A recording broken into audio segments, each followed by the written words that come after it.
Subscribe now and press the bell icon. Never miss an update. ज्ञान study YouTube channel पे आपका स्वागत है। तो आज की इस वीडियो में हम बात करेंगे जीके जीएस का 50 इंपॉर्टेंट प्रश्न जो यूपीएससी एंड स्टेट पीसीएस के लिए बहुत ही उपयोगी होगा, साथ ही साथ रेलवे और एसएससी के लिए भी उपयोगी होगा। तो ये प्रश्न आपके ऑब्जेक्टिव्स होंगे और आपको आंसर बताने के लिए टाइम भी दिया जाएगा और प्रत्येक ऑप्शन को एक्सप्लेनेशन किया जाएगा, व्याख्या सहित बताया जाएगा। तो आप वीडियो को अंत तक जरूर देखिएगा, ठीक है। चलिए वीडियो को स्टार्ट करते हैं। आपका फर्स्ट प्रश्न है, भारत में ऊर्जा क्षेत्र में अक्षय ऊर्जा स्रोत का योगदान लगभग कितना प्रतिशत है। अक्षय के मतलब कि आप बोल सकते हैं जिसका क्षय ना हो, ठीक है, जैसे नवीकरणीय ऊर्जा स्रोत। तो यहाँ पे आपका जो ऑप्शन है आप बता सकते हैं इसका आंसर क्या होगा। तो बता दें इसका आंसर जो होगा आपको राइट आंसर क्या होगा। देखिए इसका आंसर होगा ऑप्शन नंबर ए 21%। अक्षय ऊर्जा स्रोत के योगदान कितना परसेंट भारत में है, तो 21%। और देखिए आपको नीचे यहाँ लिखा हुआ है कि भारत में ऊर्जा क्षेत्र में निम्नलिखित स्रोतों का योगदान है। यहाँ पर देख सकते हैं अक्षय ऊर्जा 21% है, थर्मल ऊर्जा मैंने तापीय ऊर्जा 64%, नाभिकीय ऊर्जा 2% और हाइड्रो है ना, हाइड्रोजन से जो ऊर्जा है ये 13% है। तो आप इसे भी याद रख सकते हैं, बहुत ही उपयोगी है, ठीक है। चलिए अगले प्रश्न की बात करते हैं। तो सेकेंड प्रश्न हमारा है कि क्या है, चैलेंजर गर्त का संबंध किस महासागर से है। चैलेंजर गर्त का संबंध किस महासागर से है। तो आपके ऑप्शन दिए गए हैं, आप आंसर बता सकते हैं। तो इसका करेक्ट आंसर होगा, देख सकते हैं करेक्ट आंसर होगा आपका ऑप्शन नंबर ए प्रशांत महासागर, ठीक है। और एक यहाँ पर देखिए यहाँ पे लिखा हुआ है आपके सामने कि चैलेंजर गर्त मेरियाना ट्रेंच का सबसे गहरा स्थान है जो प्रशांत महासागर में स्थित। हाल ही में मेरियाना ट्रेंच तक पहुंचने वाली प्रथम महिला कैथी सुलिवान बनी है। इसी याद रखिएगा कि हाल ही में मेरियाना ट्रेंच तक पहुंचने वाली प्रथम महिला कैथी सुलिवान बनी है। और आपको बता दें यह जो है एशिया महादेश का जो पूर्वी भाग है यही आपका प्रशांत महासागर है और इसी क्षेत्र में जो है आपका चैलेंजर गर्त पड़ता है। तो आप इसे भी याद रखिएगा, ठीक है। चलिए आगे बात करते हैं तीसरा प्रश्न की ओर। तो तीसरा प्रश्न हमारा क्या है, वरना तथा मूसी निम्न में किसकी सहायक नदी है। वरना तथा मूसी निम्न में किसकी सहायक नदी है। तो आपके ऑप्शन सामने दिए गए हैं, बता सकते हैं आंसर। इसका आंसर जो होगा राइट आंसर बता दें आपको, इसका राइट आंसर होगा ऑप्शन नंबर बी कृष्णा नदी की सहायक नदी, ठीक है। वरना तथा मूसी किसकी सहायक नदी है, कृष्णा नदी की सहायक नदी है। और आप देखिए कि वरना, मूसी, कोयना, दूधगंगा आदि कृष्णा की सहायक नदी। और भी याद रखिएगा, ठीक है। कृष्णा प्रायद्वीपीय भारत की दूसरी सबसे बड़ी नदी है, दक्षिण भारत की दूसरी सबसे बड़ी नदी है तो कृष्णा नदी है, इसे याद रखिएगा।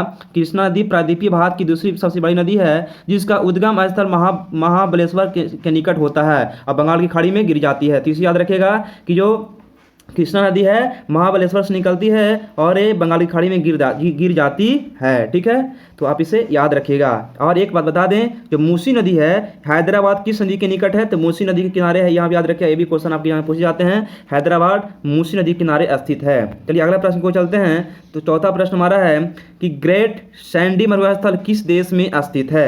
ऑप्शंस आपके सामने दिया गया है, तो इसका बता दें इसका राइट आंसर क्या होगा। जो राइट आंसर होगा बता दें आपको, ग्रेट सैंडी मरुस्थल ऑस्ट्रेलिया देश में स्थित है। ऑस्ट्रेलिया देश में स्थित है, ठीक है। ग्रेट सैंडी मरुस्थल किस देश में है, ऑस्ट्रेलिया देश में स्थित है। और यहाँ पर देखिए आपके सामने लिखा हुआ है कि ग्रेट सैंडी मरुस्थल ऑस्ट्रेलिया में स्थित है, तो आप बता चुके हैं। और ऑस्ट्रेलिया में स्थित कुछ प्रमुख मरुस्थल भी है, इसे याद रखिएगा, जैसे ग्रेट विक्टोरिया हो गया, तनाई मरुस्थल हो गया, गिब्सन हो गया और सिम्सा मरुस्थल। ये सब जो है ऑस्ट्रेलिया देश में मरुस्थल है, तो इसे याद रखिएगा, ठीक है। ग्रैंड सैली मरुस्थल कहाँ है, ऑस्ट्रेलिया में है, ठीक है। चलिए आगे बात करते हैं अगले प्रश्न की ओर। देख सकते हैं अगला प्रश्न क्या है, काली मिट्टी का विस्तार भारत के किस राज्य में सर्वाधिक है। ऑप्शंस आपके सामने हैं, महाराष्ट्र, कर्नाटक, उत्तर प्रदेश, केरल। इसका राइट आंसर क्या होगा, देखिए राइट आंसर इसका होगा महाराष्ट्र, ठीक है। काली मिट्टी का विस्तार सबसे ज्यादा भारत में किस राज्य में, महाराष्ट्र में पड़ता है। और यहाँ पर देखिए आपके सामने जो मैप दिया गया है, मध्य प्रदेश, गुजरात, राजस्थान, उत्तर प्रदेश, दमन और दादर नगर हवेली, महाराष्ट्र, तेलंगाना, ये सब राज्य में भी जो है काली मिट्टी का विस्तार है। और बता दें आपको काली मिट्टी का दूसरा नाम क्या है, तो रेगुर मिट्टी है, इसी याद रखिएगा। और यहाँ पर देखिए लिखा हुआ है, क्या लिखा हुआ है कि काली मिट्टी का विस्तार महाराष्ट्र राज्य में सर्वाधिक है और काली मिट्टी कपास के लिए उपयोगी मानी जाती है। मतलब कि काली मिट्टी कपास के लिए बहुत ही उपयोगी है, इसी याद रखिएगा, ठीक है। काली मिट्टी का दूसरा नाम रेगुलर मिट्टी है और काली मिट्टी किसके लिए उपयोगी होती है, तो कपास के लिए बहुत ज़्यादा उपयोगी होती है। ठीक है, आप इसे याद रख सकते हैं। चलिए अगले प्रश्न को चलते हैं। तो अगला प्रश्न हमारा क्या है कि भारत का प्रधानमंत्री होता है, चयनित होते हैं, निर्वाचित होते हैं, मनोनीत होते हैं, नियुक्त होते हैं। तो इसका सही आंसर बता दें आपको। सही आंसर क्या होगा, देखिए सही आंसर होगा नियुक्त होते हैं। भारत का प्रधानमंत्री क्या होते हैं, तो नियुक्त होते हैं। और देखिए एक बता दें आपको कि भारत के प्रधानमंत्री अपने पद हेतु नियुक्त किए जाते हैं और इनकी नियुक्ति राष्ट्रपति द्वारा किया जाता है। प्रधानमंत्री मंत्रिपरिषद का प्रमुख होता है। अब भारत का वास्तविक प्रधान कौन होता है, तो प्रधानमंत्री होता है। इसे याद रखिएगा, भारत का वास्तविक प्रधानमंत्री होता है, लेकिन संवैधानिक प्रधान जो होता है वह राष्ट्रपति होता है। तो आप इसे याद रख सकते हैं, यहाँ से प्रश्न आपके आते हैं। ठीक है, याद रखिएगा भारत का प्रधानमंत्री नियुक्त किए जाते हैं, न कि चयनित होते हैं, न कि निर्वाचित होते हैं। ठीक है, चलिए अगले प्रश्न को चलते हैं।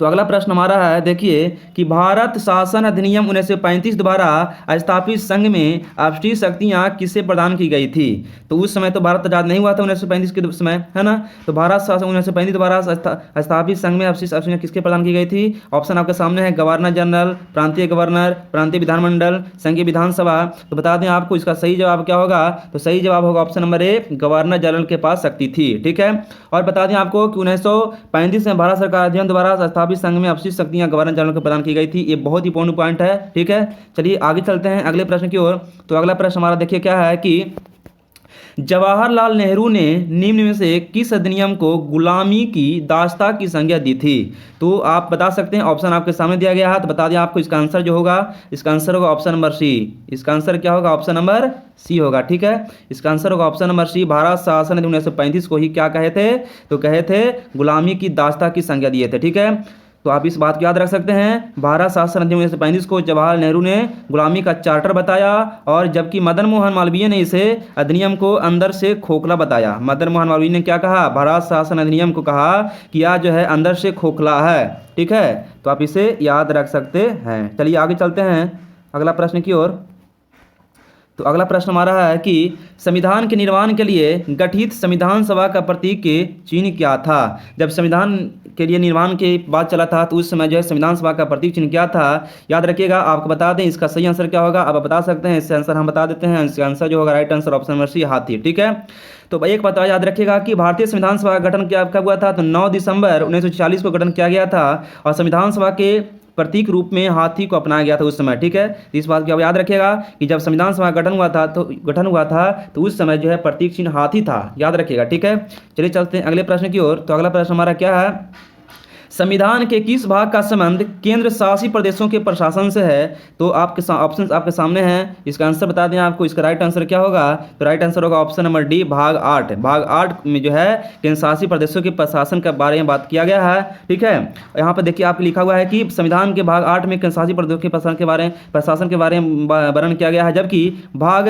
4 में राज्य के नीति निदेशक सिद्धांत का वर्णन किया गया। ठीक है, भाग 4 में नीति निदेशक तत्व का वर्णन किया गया है, और भाग 8 में संबंध केंद्र शासित प्रदेशों के प्रशासन के बारे में। जो भाग 7 है, ये भाग 7 को 7वें संवैधानिक संशोधन 1956 के द्वारा खत्म कर दिया गया, इसे याद रखिएगा। ठीक है, और भाग 5 में है संघ सरकार, और भाग 6 में है राज्य सरकार के बारे में चर्चा। ठीक है, चलिए आगे बात करते हैं। तो अगला प्रश्न हमारा है, देखिए कि वन्यजीव का संरक्षण निम्न में से किसके अंतर्गत आता है। मौलिक कर्तव्य, मौलिक अधिकार, राज्य के नीति निदेशक तत्व एवं सी दोनों। तो बता दें आपको इसका राइट आंसर क्या होगा, तो राइट आंसर इसका होगा ऑप्शन नंबर डी, एवं सी दोनों। मतलब कि मौलिक कर्तव्य और राज्य के नीति निदेशक तत्व के अंतर्गत आता है वन्य जीव का संरक्षण करना। ठीक है, एक बात इससे संबंधित आप याद रखिएगा, वन्य जीवों की सुरक्षा का वर्णन मौलिक कर्तव्य तथा नीति निदेशक तत्व दोनों में किया गया है, जिसका उल्लेख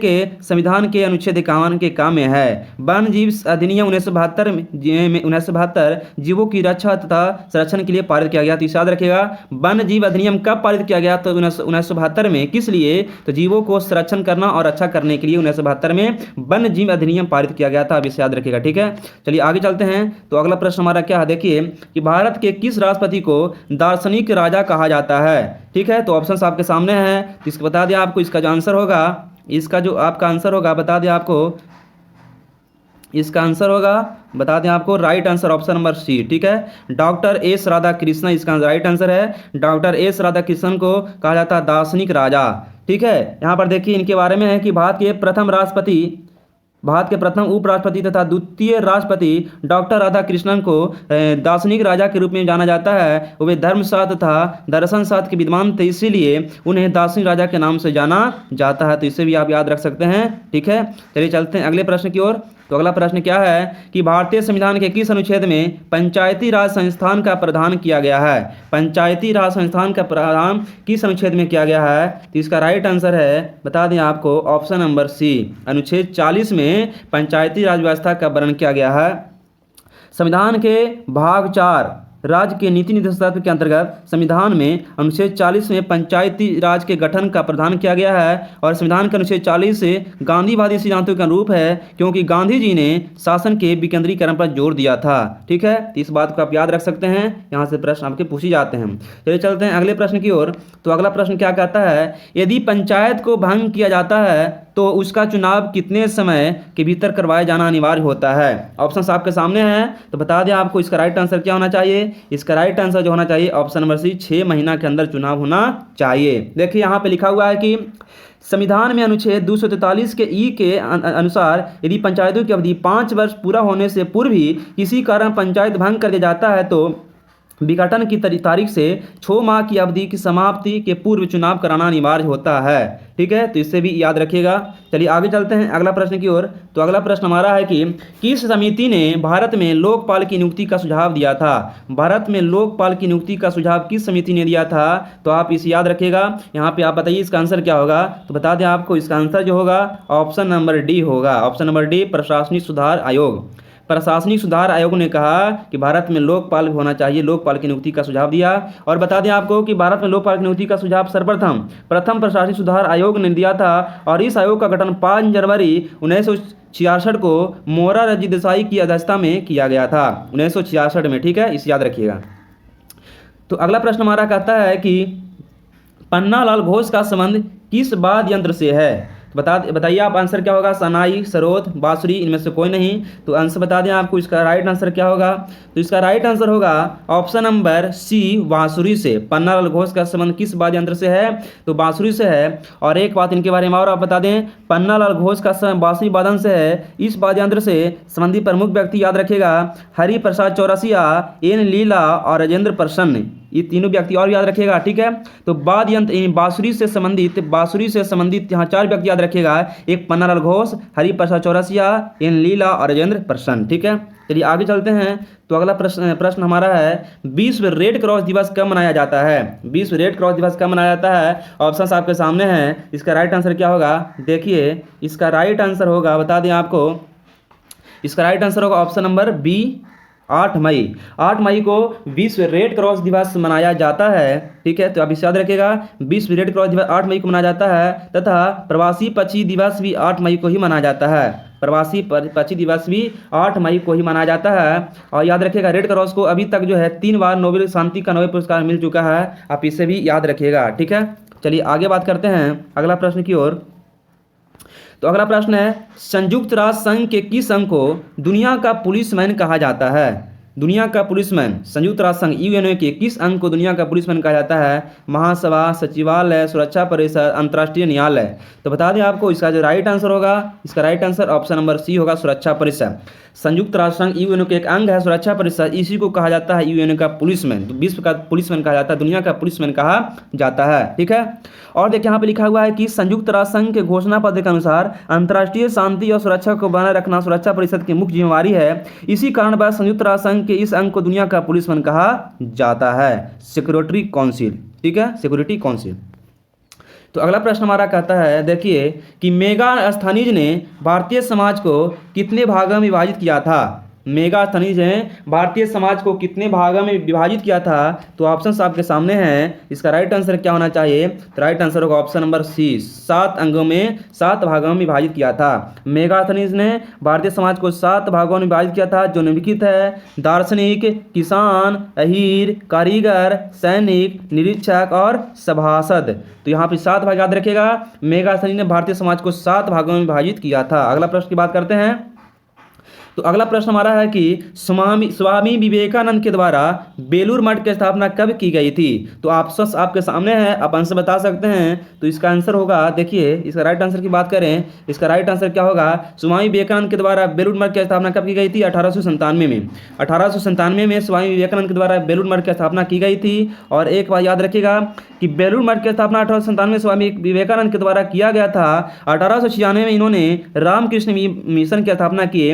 कुछ प्रमुख संस्थाएं तथा उनके संस्थापक निम्नलिखित हैं, इसे याद रखिएगा। आत्मीय सभा का संस्थापक कौन थे? राजा राम मोहन राय। वेद समाज के संस्थापक केशव चंद्र सेन। शारदा सदन के संस्थापक रमाबाई। और विश्व भारती के संस्थापक रविन्द्रनाथ टैगोर। यहाँ पे इसी भी याद रखिएगा, यहाँ से प्रश्न आपके देखे जाते हैं, मिलते हैं एग्जाम में। चलिए अगला प्रश्न की बात कर लेते हैं। तो अगला प्रश्न आपका क्या है? किस गवर्नर जनरल के कार्यकाल के दौरान नेटिव मैरिज एक्ट को पारित किया गया था? तो ऑप्शंस आपके सामने हैं, इसका राइट आंसर क्या होगा?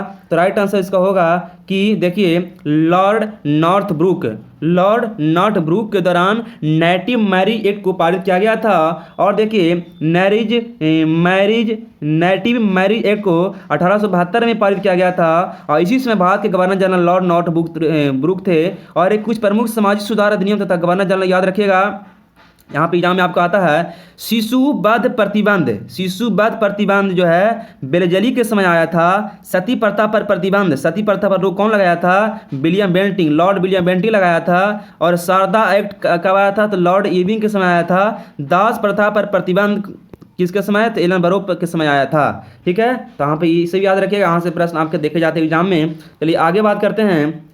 तो आगे हमारा है कि मैं एक क्रांतिकारी के रूप में कार्य करता हूँ, ये किनका कथन है? मैं एक क्रांतिकारी के रूप में कार्य करता हूँ, ये किनका कथन है? सुभाष चंद्र बोस, भगत सिंह, जवाहरलाल नेहरू, अरविंद घोष।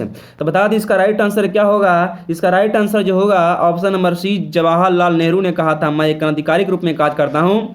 इनके बारे में आपको बता दें, जवाहरलाल नेहरू ने कहा था मैं एक क्रांतिकारी के रूप में कार्य करता हूं। जवाहरलाल नेहरू भारत के प्रथम प्रधानमंत्री थे तथा इन्होंने 3 बार क्रमशः 1929, 1936 तथा 1937 में कांग्रेस के अधिवेशन की अध्यक्षता की थी। और जवाहरलाल नेहरू को समाजवाद का प्रखर समर्थक माना जाता है, इसे भी आप याद रखिएगा। चलिए अगले प्रश्न की ओर चलते हैं। तो अगला प्रश्न हमारा कहता है विजयनगर साम्राज्य पर शासक करने वाले शासकों का क्रम क्या है? तो ऑप्शंस आपके सामने हैं, आपको आंसर बता देते हैं। बताइए आप आंसर क्या होगा? इस आंसर बताने जा रहे हैं। इसका जो राइट आंसर होगा ऑप्शन नंबर बी, संगम, सुलभ, तुलुभ और राबिड़। यहाँ पर शासकों का एक काल रहा। और एक बात और हमें बता दें आपकी जानकारी के लिए कि विजयनगर साम्राज्य की स्थापना कब हुआ था? 1336 में हारिया एवं बुक्का दोनों भाइयों ने की थी। इस साम्राज्य पर शासन करने वाले शासकों के क्रम पहले संगम आया, उसके बाद सुलभ वंश आया, उसके बाद तुलुभ आया, उसके बाद आड़ावीर आया। विजयनगर के शासक कृष्णदेवराय सर्वाधिक प्रसिद्ध राजा हुए, जिनका संबंध तुलुभ वंश से था। यानी कि विजयनगर का सबसे सर्वाधिक प्रसिद्ध राजा कौन थे? कृष्णदेवराय थे, जो तुलुभ वंश के राजा थे। यहाँ पे इसे याद रखेगा। चलिए आगे चलते हैं अगले प्रश्न की ओर। तो अगला प्रश्न हमारा कहता है कि निम्नलिखित में से किस मुगल शासक ने हिंदू मंदिर को तोड़ने का आदेश दिया था? किस मुगल शासक ने हिंदू मंदिर को तोड़ने का आदेश दिया था? तो ऑप्शन आपके सामने है, बता दें आपको इसका राइट आंसर क्या होगा। तो इसका राइट आंसर होगा ऑप्शन नंबर सी, क्या होगा? सी, औरंगजेब ने जो है हिंदू मंदिर को तोड़ने का आदेश दिया था, बहुत सारे मंदिर को तोड़वा दिया था। यहाँ पर देखिए मुगल शासक औरंगजेब ने सर्वप्रथम हिंदू मंदिर को तोड़ने का आदेश 1669 में दिया तथा और अंग्रेजों को औरंगजेब को जिंदा पीर कहा जाता था तथा इसके समय शिवों की संख्या सर्वाधिक थी, जो 20 था। ठीक है, इसी याद रखिएगा। शिवों की संख्या औरंगजेब के समय कितना था? 20 था। और औरंगजेब को किस नाम से भी जाना जाता है? जिंदा पीर या आलमगीर भी कहा जाता है, इसे भी याद रखिएगा। अगला प्रश्न हमारा है, देखिए निम्नलिखित विद्रोह तथा प्रभावित क्षेत्रों में किसका मिलान सही नहीं है? यहाँ पर आपके ऑप्शन दिए गए हैं, आप आंसर बता सकते हैं। इसका जो राइट आंसर होगा, देखिए इसका राइट आंसर होगा ऑप्शन नंबर सी, मिलान सही नहीं है। तो चुआर विद्रोह झारखंड में नहीं हुआ। यहाँ पे सही आपको बता दें, पकीर विद्रोह बंगाल में हुआ, अहोम विद्रोह असम में हुआ, चुआर विद्रोह बंगाल में, तेभागा विद्रोह बंगाल में, कुका विद्रोह पंजाब में हुआ। तो चुआर विद्रोह झारखंड में नहीं हुआ है, यहाँ पे चुआर विद्रोह बंगाल में हुआ है, यही गलत आपका है। ठीक है, चलिए आगे बात कर लेते हैं। तो अगला प्रश्न हमारा क्या कहता है कि 1857 की क्रांति को लखनऊ में दबाने वाला ब्रिटिश नायक कौन था? तो ऑप्शन आपके सामने है, आप आंसर बता सकते हैं। इसका राइट आंसर क्या होगा? इसका राइट आंसर होगा option number C, Campbell. Campbell ने जो है ना 1857 की क्रांति को लखनऊ में दबाने का काम किया था। ठीक है। 10 मई 1857 को मेरठ से 1857 की क्रांति की शुरुआत हुई थी। लखनऊ में इस क्रांति का नेतृत्व बेगम हजरत महल ने किया था, जबकि इस विद्रोह को लखनऊ में दबाने वाले अंग्रेजी नायक कैंपबेल था। इसे याद रखिएगा। अगले प्रश्न की बात करते हैं। तो अगला प्रश्न हमारा कहता है कि किस सिख धर्मगुरु ने गुरुमुखी लिपि का आरंभ किया था? तो ऑप्शन आपके सामने है। इसका राइट आंसर क्या होगा? तो राइट आंसर होगा option number B, Guru Angad ने किया था। ठीक है। गुरुमुखी लिपि का आरंभ गुरु अंगद ने किया था। सिख धर्म में प्रथम गुरु नानक की जीवनी भी गुरु अंगद ने ही लिखा था। गुरु नानक की जीवनी गुरु अंगद ने ही लिखा था। और सिख धर्म का प्रथम गुरु कौन थे? गुरु नानक देव। सिख धर्म का संस्थापक कौन थे? गुरु नानक थे। इसे याद रखिएगा। ठीक है। चलिए आगे बात कर लेते हैं अगले प्रश्न की ओर। तो अगला प्रश्न हमारा है, गांधी इरविन समझौता कब हुआ था? ऑप्शन आपके सामने हैं, आप आंसर बता सकते हैं। तो इसका राइट आंसर क्या है? देखिए, गांधी इरविन समझौता हुआ था 5 मार्च 1931 को। 5 मार्च 1931 को। ठीक है। गांधी इरविन समझौता 5 मार्च 1931 को हुआ था। और इस पैक्ट के बाद गांधी जी ने सविनय अवज्ञा आंदोलन को स्थगित कर दिया। अब इस बात का याद रखिएगा कि गांधी जी ने सविनय अवज्ञा आंदोलन को स्थगित कब किया था? तो गांधी इरविन समझौता के बाद। ठीक है। गांधी इरविन समझौता के बाद जो है गांधी जी ने सविनय अवज्ञा आंदोलन को स्थगित कर दिया था। इस बात को आप याद रखिएगा। ठीक है। चलिए आगे बात करते हैं अगला प्रश्न की ओर। तो अगला प्रश्न हमारा कहता है कि यूएनडीपी ने अपनी पहली मानव विकास रिपोर्ट किस वर्ष प्रकाशित किया था? तो आप ऑप्शन आपके सामने है। तो इसका जो सही जवाब है ऑप्शन नंबर बी, 1990 में। पहला रिपोर्ट 1990 में यूएनडीपी ने मानव विकास रिपोर्ट प्रकाशित किया था। इनके बारे में थोड़ा सा आपको बता दें कि संयुक्त राज्य विकास कार्यक्रम ने 1990 में अपनी मानव विकास रिपोर्ट प्रकाशित की थी। मानव विकास सूचकांक विकसित करने वाले दल को नेतृत्व महबूब उल हक और इंगे कौल ने किया था। ठीक है। ऐसे आप याद रखिएगा। चलिए अगले प्रश्न की बात कर लेते हैं। तो अगला प्रश्न हमारा है कि दी थर्ड पिलर पुस्तक के लेखक कौन है? दी थर्ड पिलर पुस्तक के लेखक कौन है? ऑप्शन आपके सामने हैं। रघुराम जी राजन, विनोद राय, बिमल जालान, वेंकैया नायडू। तो इसका राइट आंसर बता दें आपको। इसका राइट आंसर होगा ऑप्शन नंबर ए, रघुराम जी राजन। ठीक है। चलते हैं अगले। यहाँ पे आपको बता दें, इस बात को याद रखेगा कि थर्ड पिलर पुस्तक भारतीय रिजर्व बैंक के पूर्व गवर्नर रघुराम जी राजन द्वारा लिखी गई है। रघुराम जी राजन कौन थे? तो भारतीय रिजर्व बैंक आरबीआई के पूर्व गवर्नर थे। इसे याद रखिएगा। और आरबीआई की स्थापना कब हुआ था? 1935 में। 1 अप्रैल 1935 को हुआ था। और राष्ट्रीयकरण 1949 को हुआ था। ठीक है। अगला प्रश्न की बात कर लेते हैं। अगला प्रश्न हमारा कहता है कि अगला प्रश्न है, देख सकते हैं अगला प्रश्न क्या है। अल्पस पर्वत के विस्तृत क्षेत्र से संबंधित देश कौन है? तो ऑप्शन आपके सामने है, आप आंसर बता सकते हैं। तो इसका राइट आंसर है option number D. Option number D, A+B दोनों, मतलब कि फ्रांस और स्विट्जरलैंड। ठीक है। अल्पस पर्वत के विस्तृत क्षेत्र संबंधित है फ्रांस और स्विट्जरलैंड से। ठीक है। आप इसे याद रखिएगा।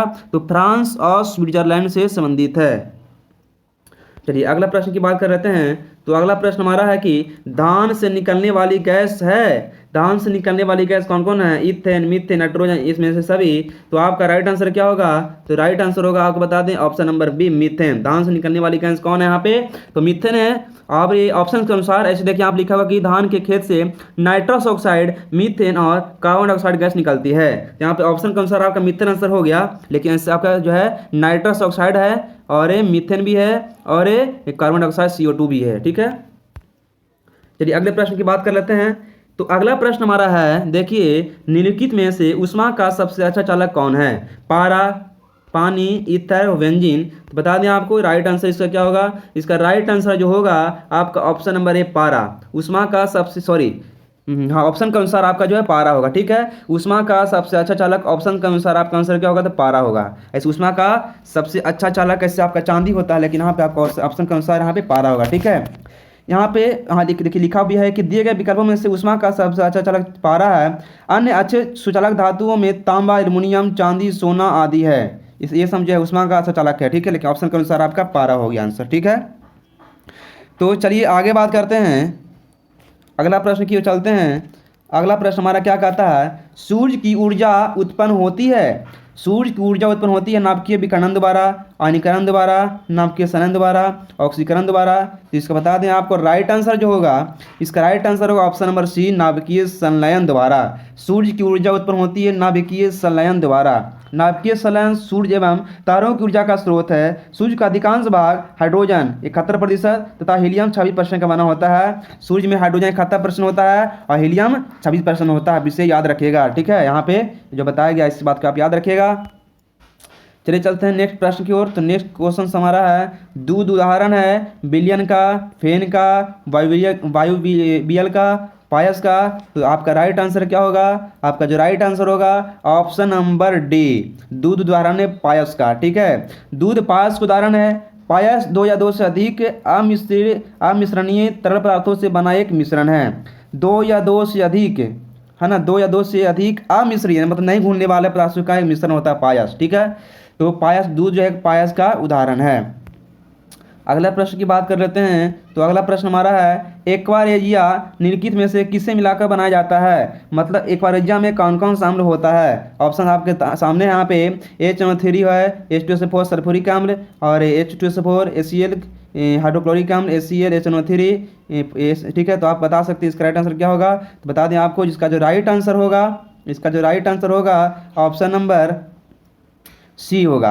HCl और HNO3 होता है नाइट्रिक एसिड, नाइट्रिक अम्ल। ठीक है, मतलब कि एक्वारेजिया में हाइड्रोक्लोरिक अम्ल और नाइट्रिक अम्ल होता है। हाइड्रोक्लोरिक एसिड और नाइट्रिक एसिड HNO3 को मिलाकर एक्वारेजिया बनाया जाता है। ठीक है, और किस अनुपात में होता है, तो ये अनुपात याद रखिएगा, इस अनुपात को याद रखिएगा, 3:1, 3:1 में मिलाया जाता है। ठीक है, 3:1 में मिलाया जाता है, मतलब 3 होता है HNO3 और 1 होता है HCl। ठीक है, चलिए आगे चलते हैं। अगला प्रश्न यहाँ पे देखिए आपको लिखा भी हुआ है। अगला प्रश्न हमारा है कि शक्ति का मात्रा क्या होता है। ऑप्शंस आपके सामने हैं, इसका राइट आंसर जो होगा बता दिया आपको, इसका राइट आंसर क्या होगा, शक्ति की मात्रा का बाट होता है ऑप्शन नंबर ए। अब बता दिया आपको कि शक्ति बराबर सूत्र होता है काज बटा समय। अब काज बटा समय, तो काज का मात्रा जूल हो गया, समय का मात्रा सेकंड, तो काज प्रति जूल प्रति सेकंड, और जूल प्रति सेकंड को ही बाट कहा जाता है। जूल प्रति सेकंड को क्या कहा जाता है, तो बाट कहा जाता है, मतलब शक्ति का मात्रा का बाट होता है या जूल प्रति सेकंड। बोलिए, आप दोनों याद रखिएगा, ऑप्शन का आंसर आपको आंसर देना पड़ेगा। अगला प्रश्न की बात करते हैं। तो अगला प्रश्न हमारा है कि बल का व्यंजक न्यूटन के किस गति नियम से प्राप्त होता है। ऑप्शंस आपके सामने हैं, प्रथम गतिकी नियम, द्वितीय गतिकी नियम, तृतीय गति नियम, इनमें से कोई नहीं। तो बता दें आपको, इसका जो राइट आंसर होगा ऑप्शन नंबर बी होगा, बल का व्यंजक द्वितीय गति नियम से प्राप्त होता है। और न्यूटन का द्वितीय गति नियम होता है क्या, तो देखिए यहाँ लिखा हुआ आपके सामने कि जब किसी वस्तु पर बाह्य बल लगाया जाता है तो वह उस बल की दिशा में उत्पन्न त्वरण आरोपित बल के समानुपाती एवं द्रव्यमान के व्युत्क्रमानुपाती होता है, अतः बल का व्यंजक न्यूटन के दूसरे नियम से प्राप्त होता है। यहाँ पर देखिए P बराबर mv आपका सूत्र होता है, संवेग बराबर द्रव्यमान गुणा वेग होता है सूत्र, और इसी सूत्र के माध्यम से आपका जो है F बराबर ma आ जाता है। F बराबर ma मतलब कि बल बराबर द्रव्यमान गुणे त्वरण। ठीक है, तो यही जो है आपका बल बराबर सूत्र प्राप्त हो जाता है इसी नियम से, द्वितीय नियम से। ठीक है, तो यहाँ पे इसे आप याद रख सकते हैं। चलिए चलते हैं अगले प्रश्न की ओर। तो अगला प्रश्न हमारा है, डायनेमो एक यूनिट है जो परिवर्तित करता है। डायनेमो जो है किस ऊर्जा को किस ऊर्जा से बदलता है। तो ऑप्शन आपके सामने है, इसका आंसर क्या होगा, इसका जो आंसर होगा ऑप्शन नंबर सी होगा, यांत्रिक ऊर्जा को वैद्युत ऊर्जा में बदलता है। डायनेमो जो है यांत्रिक ऊर्जा को विद्युत ऊर्जा में बदलता है, इस बात को आप याद रखिएगा, डायनेमो यांत्रिक ऊर्जा को विद्युत ऊर्जा में बदलता है। और देखिए फिगर आपके सामने है, इस तरह का ये जो डायनेमो है ये क्या है आपका, तो डायनेमो है, आप फिगर में देख सकते हैं, इस तरह का डायनेमो होता है। चलिए चलते हैं अगले प्रश्न की ओर। तो अगला प्रश्न हमारा है कि दूध का अपेक्षित घनत्व किससे मापा जाता है। दूध का अपेक्षित घनत्व किससे मापा जाता है, तो ऑप्शंस आपके सामने हैं, इसका राइट आंसर क्या होगा, इसका राइट आंसर होगा ऑप्शन नंबर सी, लैक्टोमीटर। दूध का अपेक्षित घनत्व किससे मापा जाता है, तो लैक्टोमीटर से मापा जाता है। दूध का अपेक्षित घनत्व लैक्टोमीटर से ज्ञात किया जाता है, मापा जाता है, इस तरह का लैक्टोमीटर होता है, आप इसे याद रखिएगा। चलिए चलते हैं अगले प्रश्न की ओर। अगला प्रश्न हमारा क्या कहता है, देखिए कि निम्नलिखित में कौन पारिस्थितिकी तंत्र का अजैविक घटक नहीं है। निम्नलिखित में कौन पारिस्थितिकी तंत्र का अजैविक घटक नहीं है, तो आंसर जो है आपका क्या होगा, अब बताइए। इसका राइट आंसर जो होगा ऑप्शन नंबर ए होगा। राइट आंसर क्या होगा, ऑप्शन नंबर ए, जीव होगा। कौन पारिस्थितिकी तंत्र का अजैविक घटक नहीं है, तो जीव। ठीक है, यहाँ देखिए थोड़ा सा ध्यान से आप देखिए, इसको पढ़ लीजिए कि प्रत्येक पारिस्थितिकी तंत्र में जीवी एवं अजीवीय दो मुख्य घटक होते हैं। अजीवीय घटक के अंतर्गत मिट्टी, जल, वायु, प्रकाश, ताप इत्यादि शामिल होते हैं, जबकि जीवीय घटक के अंतर्गत पेड़ पौधे, जीव जंतु, सूक्ष्म जीव तथा मनुष्य इत्यादि शामिल होते हैं। आप इसे यहाँ पर देखिए, आपके सामने नीचे फिगर में दर्शा दिया गया, बायोटिकी लिविंग और मतलब जो जैविक हो गया और अजैविक हो गया। ठीक है, चलिए आगे बात कर लेते हैं अगले प्रश्न की ओर। तो अगला प्रश्न हमारा है कि निम्नलिखित में से कौन सा सही कथन नहीं है? कौन सा कथन सही नहीं है? ऑप्शन आपके सामने है। टमाटर में लाल रंग का कारण लाइकोपीन का कारण होता है, पपीते के पीले रंग के कारण सोलेनिन होता है, सेब का लाल रंग के कारण एंथेसिन होता है, लाल मिर्च के लाल होने के कारण कैप्सिन होता है। तो ऑप्शन आपके सामने आंसर क्या बताइए, बता दें आपको। इसका जो राइट आंसर होगा, इसका right answer option number B होगा, पपीते के रंग का कारण सोलेनिन नहीं है। ठीक है, पपीते के, यहाँ पे एक बात देख लीजिए, यहाँ पे पढ़ लीजिए कि पपीता का वानस्पतिक नाम करिका पपाया है वानस्पतिक नाम, और इसमें कैरोटीन प्रचुर मात्रा में पाया जाता है जो विटामिन ए का स्रोत है। पपीता विटामिन ए का स्रोत है और पपीता में क्या पाया जाता है, तो कैरोटीन पाया जाता है, मतलब कैरोटीन के कारण पपीता का रंग पीला होता है। ठीक है, बाकी सब सही है। टमाटर का लाल रंग लाइकोपिन के कारण होता है, सेब का लाल रंग एंथेसाइनिन के कारण होता है, लाल मिर्च लाल रंग कैप्सिन के कारण होता है। ये सब सही है, याद रखिएगा। ठीक है, अगला प्रश्न की बात कर लेते हैं। तो अगला प्रश्न हमारा है कि निम्नलिखित में कौन सा कण रक्त में नहीं पाया जाता है? ठीक है, लाल रक्त कण आरबीसी, श्वेत रक्त कण डब्ल्यूबीसी, बिंबाणु प्रोथ्रोम्बिन कौन सा नहीं पाया जाता है? तो बता दें आपको, इसका जो राइट आंसर होगा, राइट आंसर क्या होगा, ऑप्शन नंबर डी, प्रोथ्रोम्बिन नहीं पाया जाता है रक्त में। ठीक है, प्रोथ्रोम्बिन एक प्लाज्मा है जो 100 mm में 15 मिलीग्राम होता है, जो रक्त के जमने में उपयोगी होता है। जो प्रोथ्रोम्बिन है ये रक्त को जमने में मदद करता है। अगला प्रश्न की बात करते हैं। तो अगला प्रश्न हमारा कहता है कि द्वितीय गोलमेज सम्मेलन का आयोजन कब किया गया था? तो ऑप्शन आपके सामने है, बताइए इसका राइट आंसर क्या होगा। इसका राइट आंसर जो होगा आपका ऑप्शन नंबर ए, 7 दिसंबर 1931 को हुआ था, है ना, द्वितीय गोलमेज सम्मेलन। और देखिए यहाँ पे द्वितीय गोलमेज सम्मेलन का आयोजन 7 दिसंबर 1931 को किया गया था। इस सम्मेलन में कांग्रेस ने भाग लिया था। यह सम्मेलन सांप्रदायिक समस्या विवाद के कारण असफल रहा था। द्वितीय गोलमेज सम्मेलन जो है असफल रहा था सांप्रदायिक समस्या विवाद के कारण। चलिए अगले प्रश्न की बात कर लेते हैं। तो अगला प्रश्न हमारा है कि 1942 में राजेंद्र प्रसाद को गिरफ्तार करके किस जेल में रखा गया था? भागलपुर, हजारीबाग, बांकीपुर और यरबदा। तो बताइए इसका राइट आंसर क्या होगा। इसका जो राइट आंसर होगा, बता दें आपको, इसका राइट आंसर जो होगा ऑप्शन नंबर सी होगा, बांकीपुर जेल में। 1942 में राजेंद्र प्रसाद को गिरफ्तार करके बांकीपुर जेल में भेज दिया गया था। 9 अगस्त 1942 को महात्मा गांधी तथा अन्य प्रमुख कांग्रेस नेताओं को गिरफ्तार कर लिया गया था। बिहार में राजेंद्र प्रसाद को गिरफ्तार कर बांकीपुर जेल में रखा गया था। तो आप इसे याद रखिएगा। ठीक है, राजेंद्र प्रसाद का जन्म हुआ था 1884 में और मृत्यु हुआ था 1963 में। देखिए यहाँ पर लिखा हुआ है ना, the first president of India, Bharat के प्रथम राष्ट्रपति थे डॉक्टर राजेंद्र प्रसाद। तो अगला हमारा है, देखिए अगला हमारा प्रश्न है कि व्यक्तिगत सत्याग्रह में प्रथम सत्याग्रही किसे चुना गया था? व्यक्तिगत सत्याग्रह में प्रथम सत्याग्रही किसे चुना गया था? ऑप्शन आपके सामने हैं, आप बताइए इसका आंसर क्या होगा। इसका राइट आंसर होगा option number D, Vinoba Bhave. Vinoba Bhave को प्रथम सत्याग्रही के रूप में चुना गया था। और देखिए यहाँ पे इंपॉर्टेंट बात बता दें आपको, अगस्त प्रस्ताव को पूरी तरह से अस्वीकार करते हुए कांग्रेस ने गांधी जी के नेतृत्व में व्यक्तिगत सत्याग्रह की शुरुआत 1940 में किया।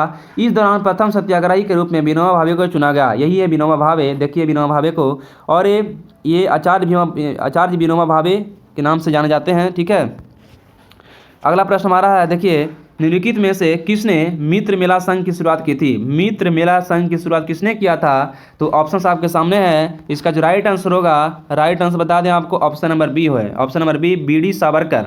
बी.डी. सावरकर ने मित्र मेला संघ की शुरुआत किया था। अब बता दें आपको, मित्र मेला संघ की स्थापना विनायक दामोदर सावरकर ने किया था। इसकी स्थापना 1899 में किया गया था, जो आगे चलकर अभिनव भारत समाज के रूप में प्रसिद्ध हुआ। अभिनव भारत समाज के रूप में प्रसिद्ध हुआ। यहाँ बी.डी. सावरकर का पूरा नाम बता दें आपको, विनायक दामोदर सावरकर। विनायक दामोदर सावरकर ने मित्र मेला संघ की शुरुआत किए थे। ठीक है, चलते हैं अगले प्रश्न की ओर। वर्तमान में कितने कंपनियों को क्रमशः महारत्न तथा नवरत्न का दर्जा प्राप्त है? तो ऑप्शन आपके सामने है, मतलब कि कितने कंपनियों को महारत्न प्राप्त है और कितने कंपनियों को नवरत्न प्राप्त है। ठीक है, तो ऑप्शन आपके सामने आंसर बता सकते हैं। तो आंसर आपका right answer option number C है, मतलब कि 10 कंपनियों को महारत्न प्राप्त है और 14 कंपनियों को नवरत्न प्राप्त है। ठीक है, 14 कंपनियों को नवरत्न प्राप्त है। यहाँ पर देखिए लिखा हुआ है कि मार्च 2021 तक भारत में कुल 10 कंपनियों को महारत्न जबकि 14 कंपनियों को नवरत्न प्राप्त है। कुछ कंपनी का यहाँ पे नाम भी आपके सामने दिया हुआ है, देख सकते हैं। HP हो गया, इंडियन ऑयल हो गया, है ना। तो यहाँ पे कुछ कंपनी का नाम भी आप देख सकते हैं। चलिए आगे बात करते हैं। अगला प्रश्न हमारा सेकंड लास्ट प्रश्न है कि ग्लाइकोलाइसिस में परिवर्तन होता है। ग्लाइकोलाइसिस में क्या परिवर्तन होता है? तो ऑप्शन आपके सामने है। इसका राइट आंसर क्या होगा? इसका राइट आंसर होगा option number D, glucose pyruvic अम्ल में। ग्लूकोज जो है पायरुविक अम्ल में बदल जाता है। ग्लाइकोलाइसिस की प्रक्रिया में ग्लूकोज जो है पायरुविक अम्ल में बदल जाता है। ठीक है, ग्लाइकोलाइसिस की प्रक्रिया में ग्लूकोज पायरुविक अम्ल में बदल जाता है और इस प्रक्रिया को ही ग्लाइकोलाइसिस कहा जाता है। लास्ट प्रश्न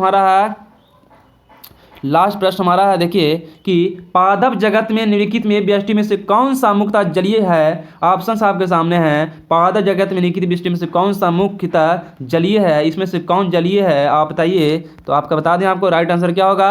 इसका राइट आंसर होगा ऑप्शन नंबर बी, शैवाल। ठीक है, तो शैवाल में जो है मुख्यतः जलीय होता है। शैवाल क्या होता है? जल में पाया जाता है। देखिए आपके फिगर में इस तरह से आप देखे भी कहीं होंगे। ठीक है, पादप जगत में शैवाल जलीय होता है। ठीक है, और मतलब कि हम जानते हैं कि जो पौधे होते हैं मिट्टी पर होते हैं, लेकिन शैवाल ऐसा पौधा है, ऐसा पादप जगत का मतलब कि एक अंग है, पौधा है जो ये पानी में ही उगता है। शैवाल के जननांग एक कोशिकीय होते हैं। शैवाल अपने भोजन को स्टार्च के रूप में संचित करता है। याद रखिएगा, शैवाल जो अपने भोजन को स्टार्च के रूप में संचित करता है, ये कहाँ होता है? पानी में ही होता है शैवाल। ठीक है, इसी के साथ हमारा पास्ट 50 प्रश्न पूरे हो गए हैं। और अपने कमेंट सेक्शन में आप जरूर बताइएगा कि आपका कितना प्रश्न सही हो पाया है, 50 में कितना सही कर पाए हैं। ठीक है, अब आप कमेंट बॉक्स में जरूर कीजिएगा आपको वीडियो कैसा लगा। कमेंट्स में करके आप जरूर अपना विचार दीजिए कि हाँ सर हमको वीडियो कैसा लगा।